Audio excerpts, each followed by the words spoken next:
so there's 5 foods that you must remove if you have psoriasis, if you want to make that dietary change that's actually going to have an impact for you and your health. Okay, and I'm going to go through those 5 things today. At the end of it, I'm going to give you one thing to add in, because I don't always want to take away. One thing to add in that I've used over the years that I love, and it's a food, but you can take it in a supplement form, and maybe you'll guess what it is before we get there. But it's one of the missing links in most of our diets, not just people with psoriasis and not just people with autoimmune issues, but it's very important for your overall health. And I'm gonna hit that at the end, but let's dive into the 5 things. Okay, so 5 things, and these are the 5 things I've personally removed over the years. And most of you know my story where I've had psoriasis since I was age 4. I had the special creams and going to a dermatologist and whatever, taking all this stuff and putting things on and finding the best lotion to make it not itch. And eventually went away from some of the dietary and health and lifestyle changes that I made over the years. And it wasn't a quick fix, but it did change over time. And so I want to share the 5 biggest things that you have to remove. Number 1, and you probably already guessed this one, is, and I'm not going to say sugar yet, but because you don't actually have to remove sugar to get rid of psoriasis, but there is one main thing that most everyone that I've talked to and worked with has had to remove, and that is gluten. Getting rid of gluten is such a big issue in terms of our health, to your digestive system and your immune response, and even your nervous system.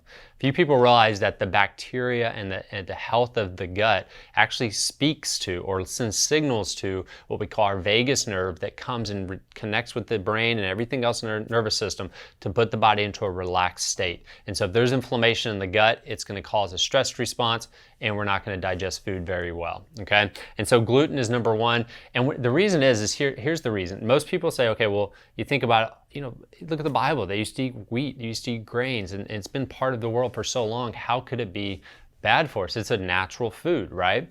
Well, think about America. There's multiple different actual genetic makeups of wheat. Okay, they've been altered in many different ways. A lot of them, before wheat, whenever we finish the wheat growth, okay, so when farmers, when they're growing wheat, they'll spray, they spray it with glyphosates to get rid of the weeds, but what they've started doing in 2006 is they actually started spraying glyphosate on that wheat at the very end of the growth cycle to dehydrate it down so it won't become moldy before they pull the crop. And so there's a massive amount of glyphosates, and since 2006 we've seen a skyrocket in celiac disease, Crohn's disease, and all these irritable bowel and inflammatory issues. And as many of you know with psoriasis, a lot of it goes back to what's happening in your GI tract.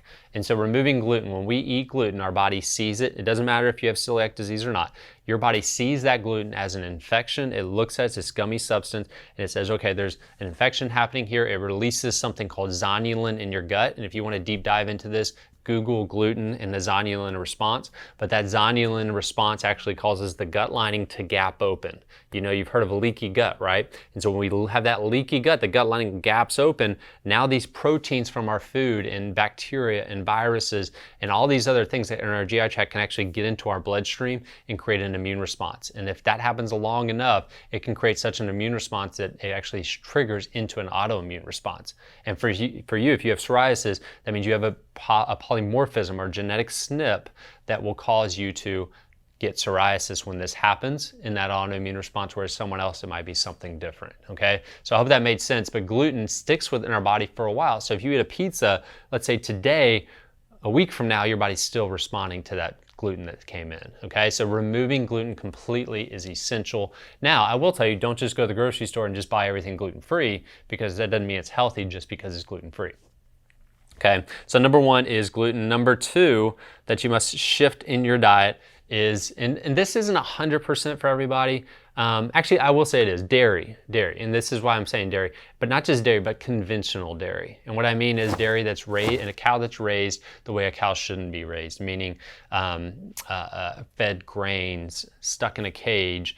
The milk becomes infected. They have to give it tons of antibiotics and hormones, and then they have to pasteurize it because it's so disgusting that if you drink it, you get sick. So they have to pasteurize it, so they high heat it, and that high heat kills off a lot of the lactase, a lot of the other enzymes that our body uses to digest that milk, and we become intolerant to the milk. And not just that, we become inflamed because there's hormones, there's antibiotics, there's all this other stuff in that milk that's just disgusting. And so the health benefit that we thought we were getting from the milk, like like we say calcium, right, is actually the opposite when you drink pasteurized milk, because our body will actually become so acidic it'll pull calcium from your bones. And other things like vitamin D, well, it's vitamin D2, not vitamin D3 that you're getting from that milk. And so my point is that milk doesn't make your body strong. You don't have to have it. So take dairy out. I know I love cheese, but I would shift over, guys. Shift over to goat's milk or something non-pasteurized like raw cheese. And then a lot of times you'll be okay with it. So I'm not saying you can't have dairy, but I am saying you got to remove the conventional dairy. And just so you guys know, just because it says organic doesn't mean it's much different. When they pasteurize it, they're still going through the pasteurization process, which kills that milk. Okay, meaning it's not the living, good, healthy food for you that it would be if you had a good, healthy raised cow and you got the milk right there and had it raw. Then that is the healthy milk. Okay, that's what it's meant to be eaten. So removing most conventional dairy is going to be essential. So we got gluten, we got dairy. Number 3, nightshades. All right, so let's get rid of nightshades. And these are your vegetables. I know for me, nightshades were hard to get rid of, or are hard to get rid of, because I like to garden, and they're the easiest thing to grow, right? Tomatoes, zucchinis, and squashes, and things like, they're so easy to grow. They come in abundance, and you can just get a whole lot of them.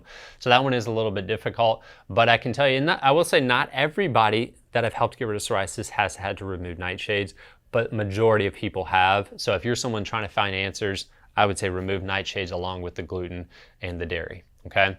After that, on nightshades, and the reason nightshades is because they're high in something called lectin, which is a natural pesticide, which is a little bit harder for our body to digest. It doesn't mean our body can't digest it. It doesn't mean there isn't some lectins that have benefits to our body, but if our body isn't digesting it because we have such a poor GI tract from other reasons, then that's going to create a lot of inflammation. That lectin can build up in the joints and can actually have a similar impact as gluten does, okay? And then next one is, and this one is across the board, even if you don't have psoriasis, get this out of your kids' diets, get this out of everyone in your family's diet, is seed oils, okay? And I'm talking about your sunflower, your safflower, your canola, your, even vegetable oils. They become very rancid, number one, and they're full of linoleic acid. Linoleic acid is omega-6 fatty acids, all right? And so our cell wall is surrounded by fatty acids, okay? It's surrounded by omega-3, omega-6 fatty acids, and you want a certain ratio, about a 4-to-1 of omega-6 to omega-3 fatty acids. And that's gonna be for a good, healthy cell. And if we lived back in the day where our food was really healthy for us and we didn't have to, have all these conventionally raised meats and products that are very, very high in omega-6 fatty acids, this wouldn't be such an issue.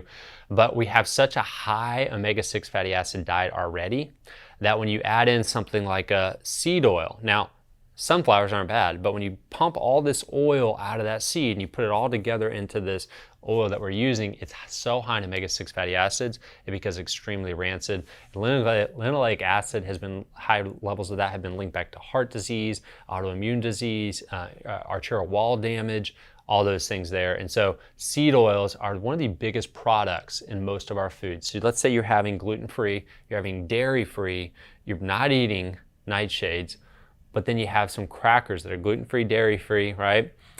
Made with sunflower oil. And it seems tough. I know we live in a world that's a little bit tough to eat healthy, but if you have that sunflower oil in there, you're gonna become inflamed even though you're trying to eat healthy. And that's the worst. When you're trying so hard, you're spending extra money on this gluten-free stuff, and then you have something that's creating inflammation in your cells become inflamed, creates this autoimmune response. We get stuck in the stress response, okay? So read your ingredients, get rid of your seed oils. When it comes to cooking, get rid of the canola oils, the vegetable oils. Start using maybe some coconut oil. Use ghee. Ghee's a great cooking source. You use lard, is actually very effective as well, because these things are more natural and our body is used to digesting them better. We're not used to this massive amount of seed oils, and they're causing a lot of health issues. Last one on my list, and then I got a good thing for you to add in. My last one on my list is conventional meat. Plenty of people fall on the carnivore diet that are trying to get rid of psoriasis. I think that's great. I don't think you should do it the rest of your life, but for a period of time, that's fine. And it can absolutely help you get rid of psoriasis. And the reason is because you got rid of certain things that your body was responding to and you just ate good meat. The problem is a lot of people aren't eating good meat. They're eating conventional meat. And conventional meat, just like that sunflower oil, is very high in omega-6 fatty acids, hormones, antibiotics, been fed all kinds of chemicals and junk. They're high in glyphosates. They're also going to be high in gluten if they fed them wheat. And so just a very inflammatory product, right? You're looking at about a 20-to-1 ratio of omega-6 to omega-3s in that meat. Whereas, a good healthy cow, raised the way a cow is supposed to be raised, free range, organic, not pumped full of medications, is going to have about a 4-to-1 ratio. And so beef absolutely is one of the healthiest foods out there if it's raised properly. So conventional meat, you got to remove it. It's so inflammatory to our body and to our gut. And so that's it, the 5 things. But now, bonus wise, here's the one thing I'm going to tell you guys to add in that I love as a supplement, or you can eat it. Most people don't want to eat it, but you can. And you might have guessed it by this point, but it's liver, okay? And I actually say beef liver. You do a grass-fed organic beef liver. There's plenty of, a few different brands online you can use. You just want to make sure they're raised properly in the animal. But organ meats, just in general, are so important for our health. It's something that most of the culture has always done, and it's till recently that we've, the store kind of separates the animal out. So you can buy a chicken breast or you can buy a steak, but really I think we're meant to eat the animal, right? So if you're going to eat meat, I think you should be eating organ meats as well, and organ meats will support the organs. So if you eat liver, it's going to support and help your liver. It's one of the highest methylating foods out there, meaning it's very, very good for methylation, which is part of our detox pathways in our liver, okay? And so I think adding that in on a daily basis, taking organ meats, specifically liver, can actually be very good for detoxification. B vitamins, vitamin A, which is very good for patients with psoriasis, and a lot of other good things in there, okay? So I'm gonna encourage you, add that in as well, but take these 5 things out. If you've taken those 5 things out and you still have psoriasis, I'm telling you there's more to it than that, but those are part of the answer, so keep those 5 things out of your diet. All right. Hey, make sure you subscribe to this channel, like this video, share it, and hey, hit the notification button so you can continue to get more and more of this information. If you haven't gotten the blueprint, the psoriasis blueprint from us yet, it's a 5-day email course, meaning I'm going to email you 5 days in a row, giving you 5 of the main areas you need to start to address. And some of you can just follow that and you're going to get great results, but it's free. Okay, so if you want that, just comment, get me the blueprint, and I will get that to you as soon as possible, and you can start implementing that as well. If you want individual help with your health, go on the links below. You can connect with me and get on my calendar, and we can connect a little bit more in depth. All right, you guys have an awesome day. We'll talk to you next time.